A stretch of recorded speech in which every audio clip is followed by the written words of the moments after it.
A second reason why you might want to study the history of science is to get a better understanding or a better appreciation of the scientific theories themselves.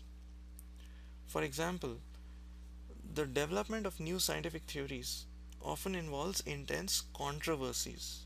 We often find that some of the best scientific minds of that time opposed a new theory which eventually ends up being successful. So, knowing how people argued for and against a theory and how the theory was modified and improved and elaborated in response to those controversies is bound to lead to a better understanding of that theory. And if you understand that theory better, then you can also do a better job in applying that theory to solve problems. So, the history of science can indirectly help you in doing better in your exams, although that is not its main purpose, but just a good side effect. A third reason why you might want to study the history of science is to understand and appreciate the nature of human creativity. Scientists are supposed to be creative. The act of coming up with a new scientific theory that no one else invented before is a creative act. So, when we look at the history of science, we might also better understand what exactly were the creative ideas in various theories. And looking at various examples of human creativity at work in human history might teach us something about how to be more creative ourselves. A fourth reason why you might want to study the history of science is to dispel myths about science. That is, a look at the history of science can also help in dispelling various myths about science that we might have inadvertently acquired. For example, many people believe that Copernicus was the first person to theorize that the earth moves around the sun. Prior to him, many people think that everyone believed that the sun moves around the earth and that the earth doesn't move. But when we look at history, we find that in the Western tradition, the first extant reference to heliocentrism is by Aristarchus of Samos. Aristarchus was a Greek from the 3rd century BCE who was from the Greek island of Samos.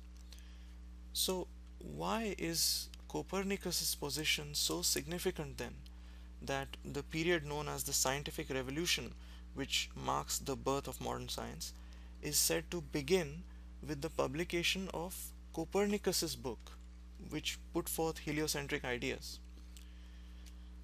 So that's another question for you to ponder over as you get into the history of science.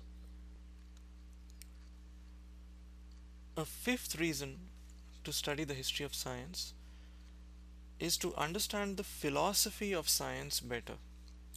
Philosophy of science deals with questions like the following: what is the difference between science and pseudoscience?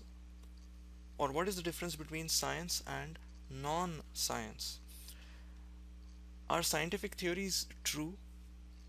And if scientific theories are true, then why do they change with time? Because after all, truth isn't something that should change, right? And how do scientific theories change with time? Is it true that the general pattern in science is of a continuous progress in scientific knowledge over time?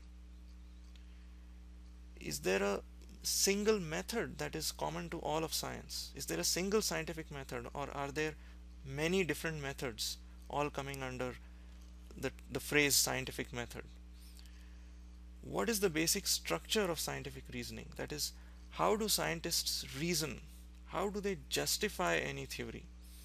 How do they combine observations and experiments with reasoning to prove a theory? These are all questions for which it's useful to look at historical data. It's useful to see how scientists in the past reasoned. How did they defend their theory and what methods did they use? and how and why certain theories ended up being replaced by others, and so on. So, a study of the history of science helps us in getting historical data for answering these questions in the philosophy of science better. So, given all these benefits of learning about the history of science, it's surprising to see that when people study history in school, they only learn about the history of political and economic systems, or the history of empires and military conquests, which wars were fought when, and which king won what battle, what trade looked like, how society was structured into different classes. You know, these are the kinds of questions that history books typically cover. These might be important questions, but the history textbooks don't teach about the history of scientific ideas, even though science has had such an enormous influence on human society. Our education is so compartmentalized that we see science and humanities, or science and history, as two entirely different subjects with no overlap. But in reality, we can study science using the lens of history, which is what the history of science is about.